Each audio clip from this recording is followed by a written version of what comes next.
Welcome to Kenton's videos. Enjoy the video.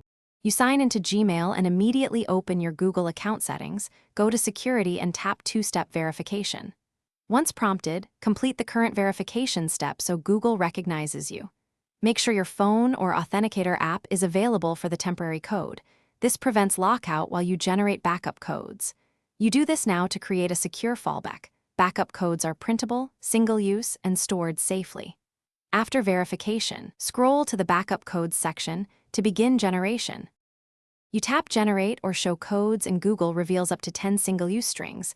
Once done, choose how to store them. Download the text file for offline storage, print a hard copy and place it in a locked drawer or copy to an encrypted password manager. Do not save them in plain notes. Remember that each code works once, so track usage. If you run out, regenerate a fresh set.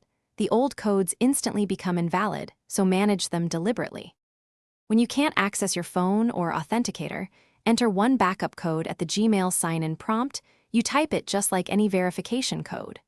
Once used, mark that code as spent because it won't work again. Make sure to regenerate a new set when remaining codes run low. If a code doesn't work, double-check you copied it accurately and that your account wasn't compromised. If problems persist, confirm recovery options are current. Then follow Google's account recovery flow to regain access.